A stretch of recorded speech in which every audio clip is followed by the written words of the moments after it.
Bonjour et bienvenue dans iGeekNow, l'émission de la rédaction d'IGN. Cette semaine, nous vous avons concocté une émission spéciale à l'occasion des 1 an d'IGN France. Nous allons recevoir non pas un invité, non pas deux, non pas trois, mais 4 invités pour parler de 4 thématiques qui seront bien sûr le jeu vidéo, le cinéma, les animés et le manga et les nouvelles technologies. En termes de jeux vidéo, l'année fut riche, encore une fois, en 2015, et nous recevons, pour en parler de cette belle année 2015, Stargazer, Karim de jeuxvideo.com. Comment ça va, Karim ? Bah écoute, ça va super bien. Je suis content de passer fêter avec vous votre première année d'existence. Merci beaucoup, on est ravis de t'accueillir, et nous, pour cette année 2015, on s'est dit quelque chose au sein du IGN, c'est est-ce qu'on n'avait pas une très belle année du jeu vidéo solo ? C'est pour ça qu'on va revenir sur des grands titres solo qui nous ont vraiment beaucoup marqué, entre The Witcher 3, entre MGS4, entre Fallout 4, entre Bloodborne. Ça veut pas dire même le 5 de MGS. J'ai dit quoi ? J'ai dit lequel ? Il me semble que tu as dit le 4, mais c'est pas très grave. C'était une belle expérience solo aussi. Quand même s'il y a eu du jeu multi, tu pourras peut-être nous parler aussi de Call of Duty 3, d'Halo, de Splatoon. Mais vraiment, alors qu'on nous vend en permanence des jeux ultra connectés, du multijoueur, là on a eu de très belles expériences solo. Erwan, The Witcher 3, est-ce que pour toi c'est l'un des jeux de l'année ? Oui, pour moi, oui, avec Fallout juste derrière, mais en termes de jeu RPG solo, oui, c'est probablement le meilleur. Et surtout, je pense aussi que c'est une année, enfin l'année qu'on a vécue, c'est une année de la narration. Et donc ça se prête plus aux jeux solo qu'aux jeux multi.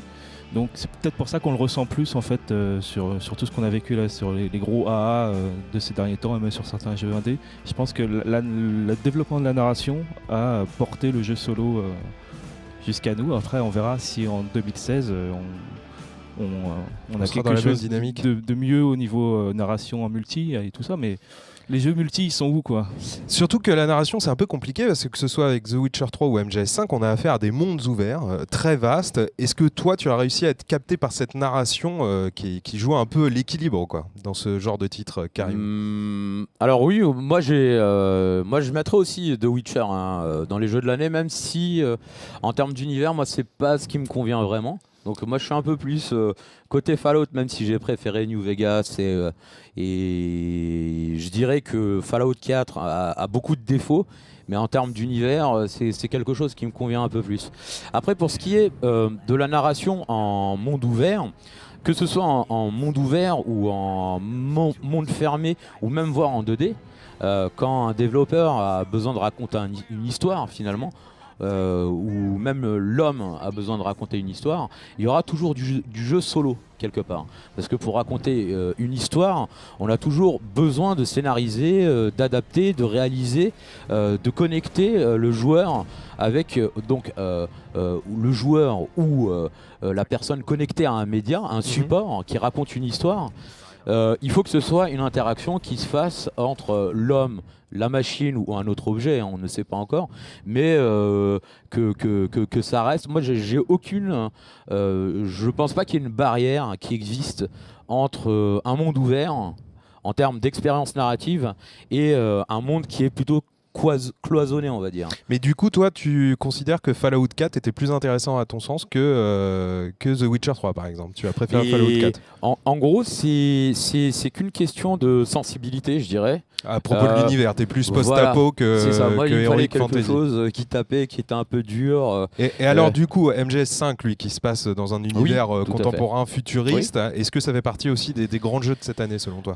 Alors, moi, j'ai eu l'occasion de jouer à MGS5 pendant 8 heures. Ouais. Donc quand même, c'était assez pour ce... Enfin, j'ai passé assez de temps sur le jeu pour me rendre compte que c'était quand même une expérience assez déconnectée de l'univers MGS traditionnel. Après, au niveau de l'immersion et du gameplay, moi j'ai trouvé ça vraiment... en fait, j'ai l'impression que Kojima cherche toujours son jeu, qu'il essaye de de se révéler à chaque fois à travers un nouveau dispositif. Bah, en ce qui concerne Metal Gear, là c'était la dernière fois parce que Hideo Kojima et Konami c'est terminé. Voilà. Metal Gear c'était le dernier. Mais moi j'ai l'impression aussi que la nouvelle génération de consoles, bien sûr, le dernier avec Kojima. Ils vont pas c'est le s'arrêter dernier là. avec Kojima. Mais moi j'ai l'impression aussi avec la nouvelle génération de consoles qui est arrivée, plus de puissance aujourd'hui, ça rime pour les joueurs à monde ouvert. C'est-à-dire qu'on adapte de plus en plus le monde ouvert aux jeux vidéo parce qu'on a plus de puissance. C'est-à-dire qu'à un moment, on est peut-être plus cloisonné, dans des univers plus cloisonnés, mais j'ai l'impression qu'aujourd'hui les développeurs se disent tiens, il y a une sorte de trending, de mode. Comme si c'était la nouvelle mode, il faut du monde ouvert.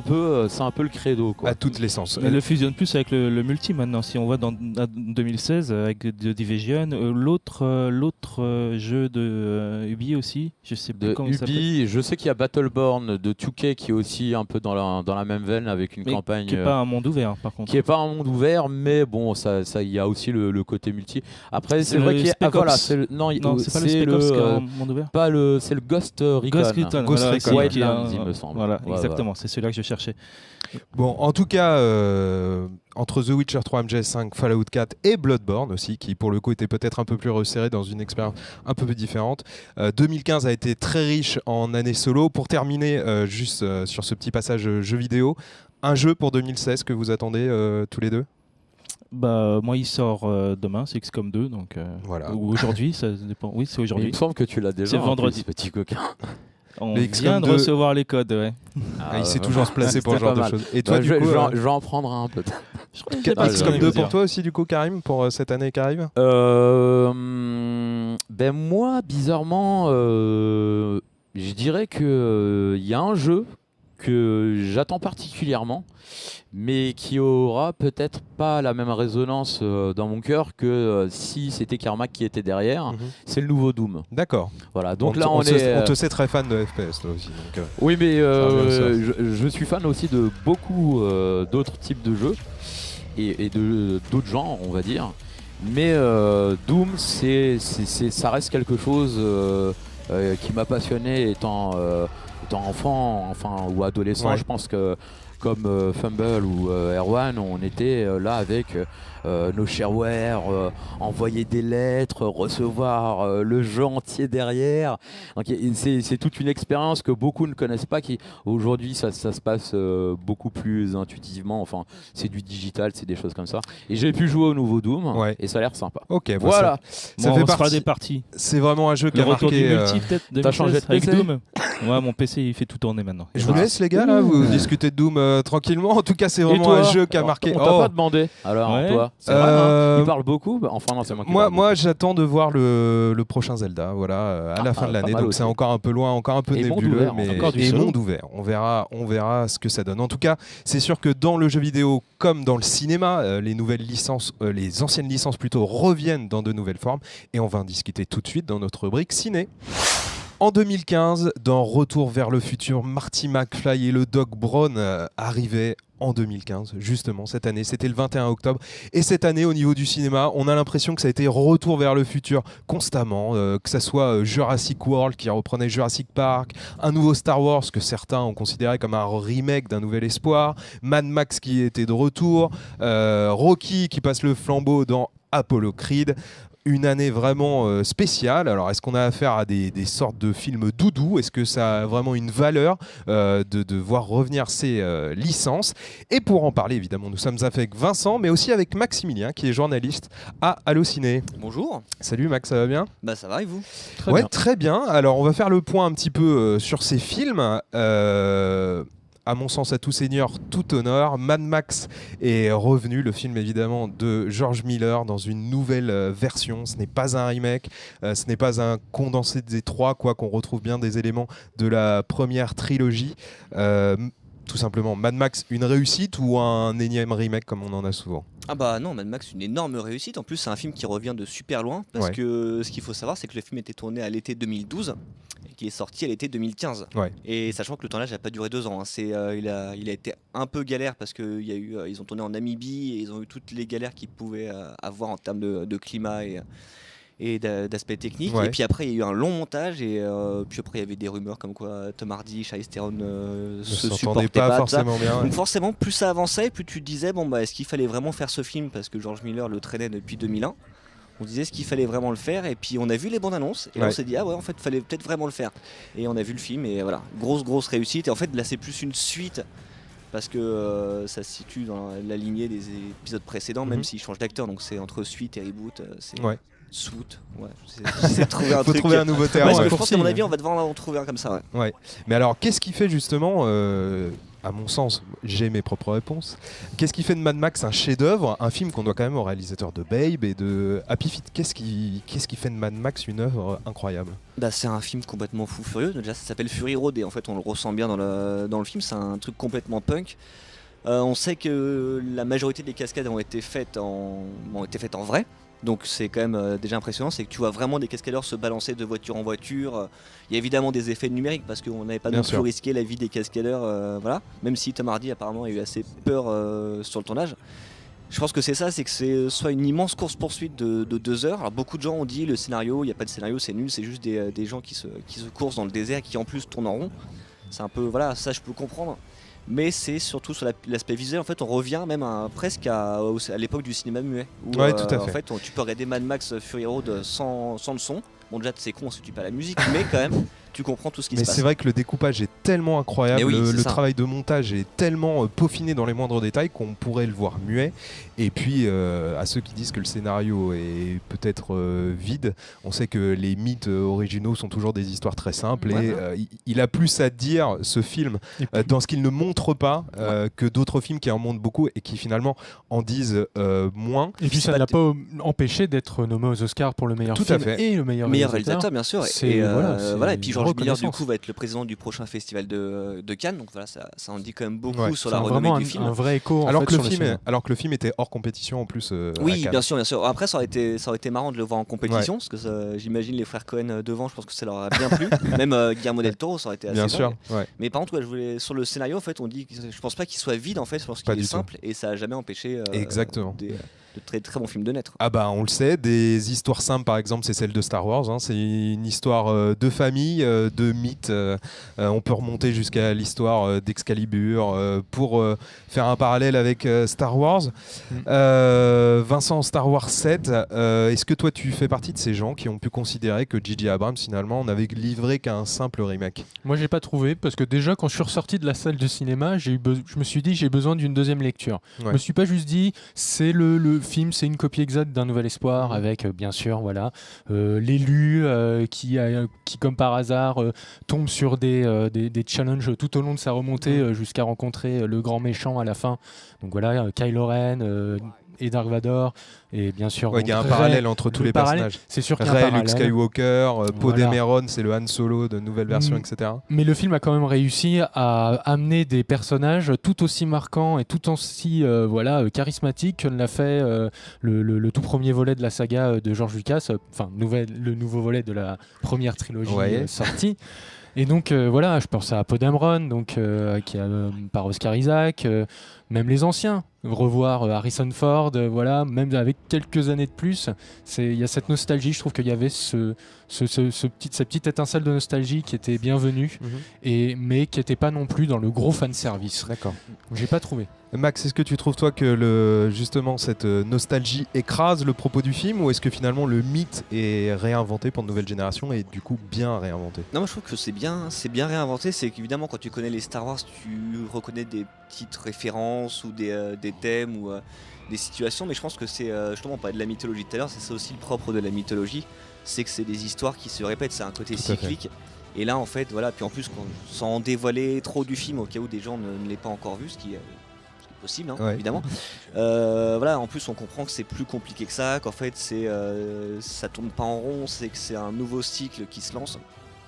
Et je pense que J.J. Abrams il a trouvé vraiment l'équilibre entre héritage et modernité.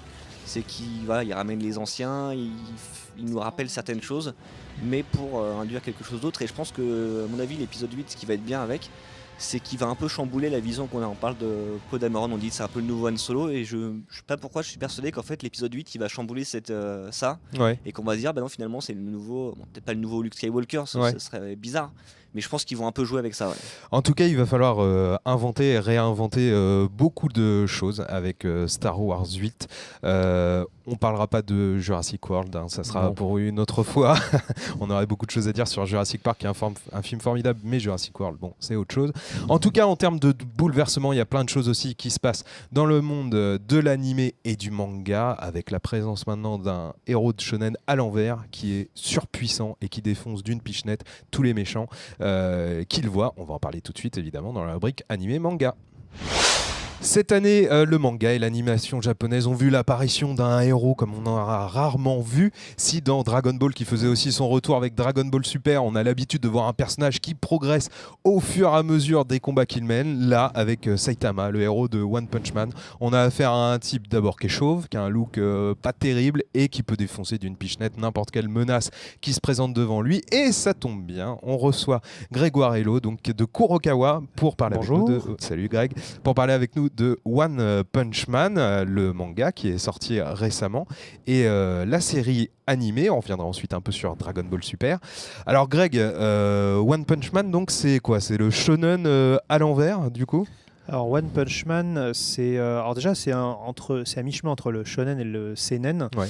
C'est, on va dire, donc un manga plus adulte, le seinen. Un petit peu, ouais, parce que c'est alors c'est pas plus adulte parce que c'est violent quoi, c'est plus adulte dans la mesure où ça fait quand même pas mal référence à la pop culture du super-héros, que ce soit le super-héros américain ou le super-héros japonais, tout le déroulement, toute la narration très typique des shonen d'initiation, justement comme tu l'as dit. Et c'est un ovni en fait, parce que déjà à la base, contrairement aux grands mangas populaires qu'on connaît, que tu as cités comme Dragon Ball, c'est pas un manga qui est publié dans un magazine. Il est publié sur le web et il a un petit côté expérimental qui en fait un objet culturel unique. Toi, Erwan, c'est ce qui t'a séduit avec One Punch Man, c'est justement cette espèce de structure du shonen à l'envers qui crée des situations comiques. C'est un décalage complet, puis j'aime bien aussi les thèmes de One qui sont toujours le thème du travail, de la modestie, du choix d'avoir des buts, des objectifs simples, alors que ces personnages ont toujours des super pouvoirs et ils luttent un peu contre leurs super pouvoirs. Et surtout, c'est un manga aussi qui est vachement respectueux de toutes ces règles qu'il parodie. Donc on retrouve vraiment les règles et la parodie en même temps dans les mêmes histoires, quoi. C'est ça qui est vraiment très fort avec lui. Mais qu'est-ce qui en fait un succès aussi grand? Parce qu'on sait que là en France le manga s'est lancé et il fonctionne très bien. Saitama, c'est vrai que d'aspect il est chaud, il a un costume un peu pourri. Justement, c'est ça qui en fait un manga intéressant. C'est-à-dire que tu vas avoir un manga. Déjà, on te dit, toi qui as lu des mangas toute ta vie, tu as lu les Chevaliers du Zodiac, Dragon Ball, Naruto, c'est des mangas où les héros ils en chient, ils perdent un bras, du sang ou des yeux avant de pouvoir vaincre leur ennemi. Là, on dit, voilà, c'est un super-héros, il déprime parce qu'il tue tous ses ennemis d'un seul coup de poing. Enfin, t'as envie de voir déjà. Et c'est là qu'est tout le génie de l'œuvre. C'est-à-dire qu'un super-héros qui tue tous ses ennemis d'un seul coup, ça a déjà été fait, mais ça a été des gags d'une page ou deux. Là, il y a plus de 10 tomes qui ont été grattés. Et c'est là l'intérêt de la série. C'est que comment est-ce qu'on arrive à t'intéresser à une histoire où il n'y a pas d'enjeu, en fait? Tout à fait. Et c'est le génie narratif. Comment ça va retomber sur ses pieds aussi. C'est le génie narratif de One Punch Man qui détourne tous les codes qu'on connaît tous. Que tu aies lu des mangas ou que tu sois allé au cinéma, tu es bombardé de super-héroïsme. Et c'est ça qui fait tout le sel de One Punch Man, c'est qu'on prend tous les codes de l'héroïsme. Parce que l'héroïsme, ça date même des légendes grecques, tu vois. Et on te le détourne complètement en te faisant un super-héros dépressif, mais... même pas dépressif à la Apato, genre j'en ai marre de rendre la justice. C'est vraiment fait chier. Moi j'ai toujours rêvé d'être un héros et je pensais pas que je m'emmerderais comme ça en fait. Mais est-ce qu'on peut considérer que ce One Punch Man va prendre la relève de grosses séries comme Naruto, comme One Piece? Est-ce qu'on est dans la même dynamique? Est-ce que ça va être la locomotive du marché du manga pour ces prochaines années? Ça va être la locomotive du marché du manga, mais ça va pas être le remplaçant de One Piece ou Naruto, tout simplement parce qu'il a pas le même rôle. One Piece et tous ces mangas-là, c'est des mangas à parution très rapide, avec un chapitre par semaine, qui ont vraiment vocation à séduire les collégiens, en fait. Le cœur de cible de ces mangas-là, c'est collège, fin de primaire, collège, lycée.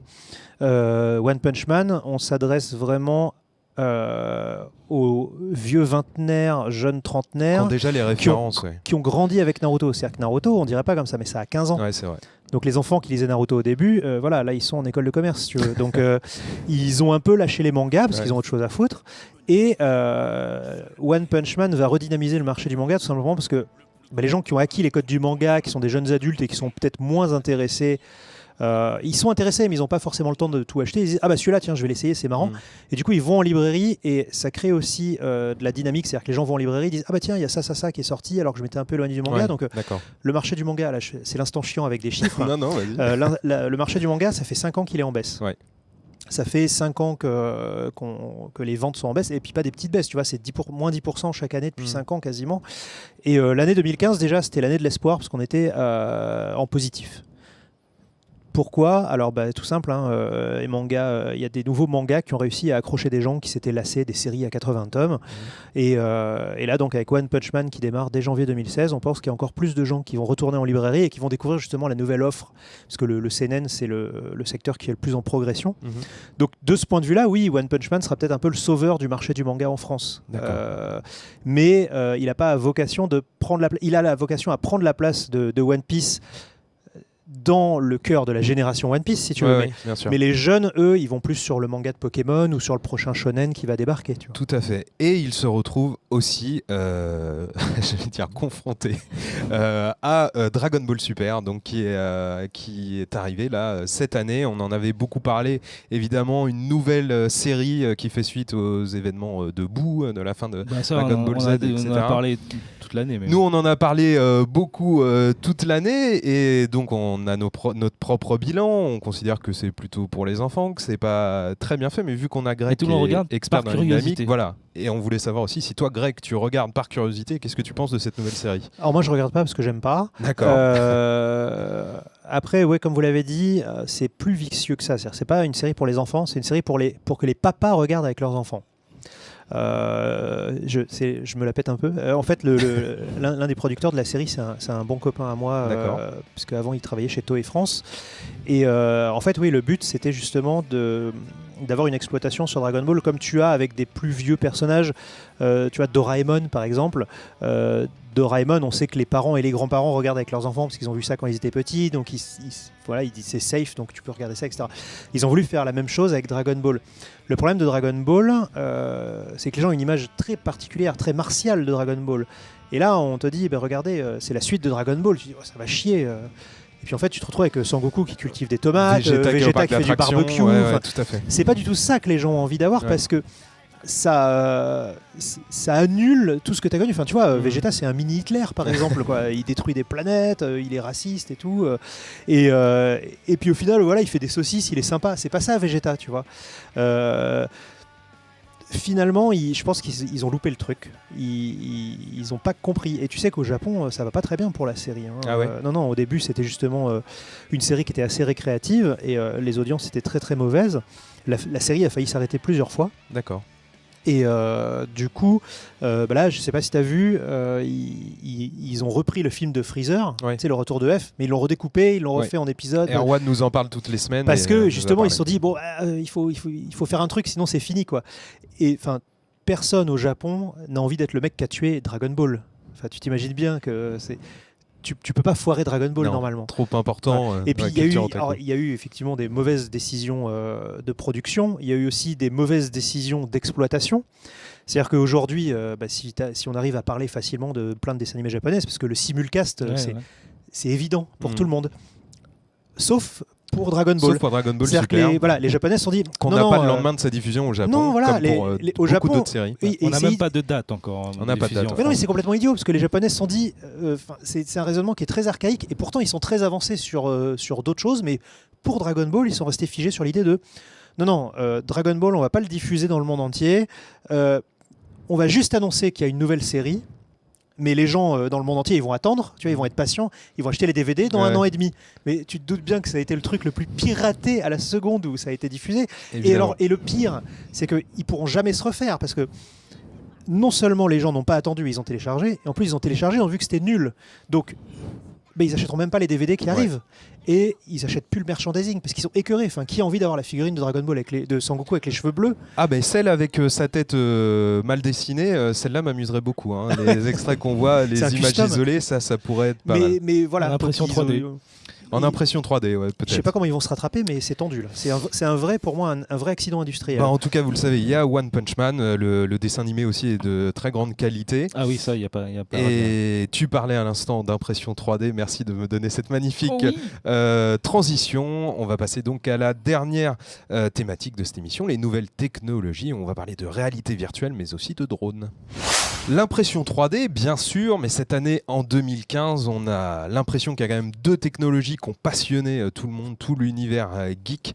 Je parlais évidemment de la réalité virtuelle. On compte plus les acteurs maintenant qui se lancent dans cette nouvelle technologie, et aussi les drones qui deviennent un objet presque familier. C'est justement la question qu'on va se poser avec Trunks, aka Frédéric Cluy de Gaming Live. Salut tout le monde. Salut, ça va Trunks? Ça va bien, bon anniversaire IG. Merci beaucoup. Bon anniversaire les gars. On va se poser cette question, à savoir si donc la réalité virtuelle, les drones, ce sont des technologies qui vont rester, ou est-ce qu'on est juste dans une mode?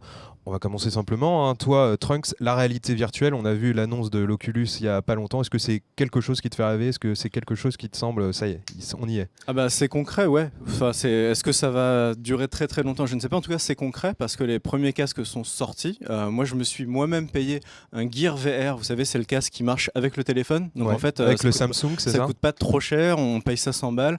On met son Galaxy S dedans et on a déjà de la réalité virtuelle. Par contre, pour le cas de l'Oculus Rift qui coûte, si je dis pas de bêtises, plus de 700 €. C'est ça. Le PC qui va avec, les investissements et il en faut un bon, sont très lourds. Là, je sais pas si ce sera un succès, en tout cas dans le jeu vidéo.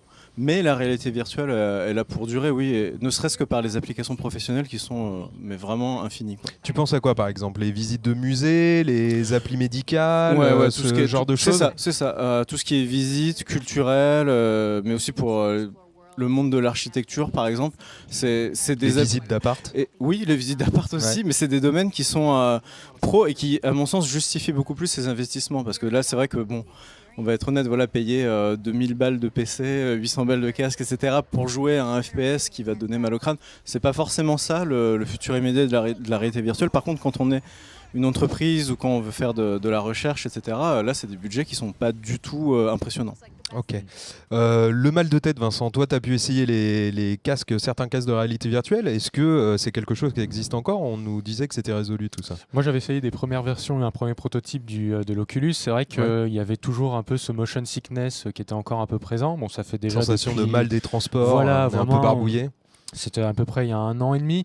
Je sais que maintenant, là, voilà l'Oculus VR, il y a la première version commerciale. Apparemment, ils auraient réglé le problème plus ou moins avec succès. Il y a eu par exemple, là je pense, il y a eu un artiste il n'y a pas longtemps qui a passé 48 heures avec un casque virtuel sur la tête, de réalité virtuelle.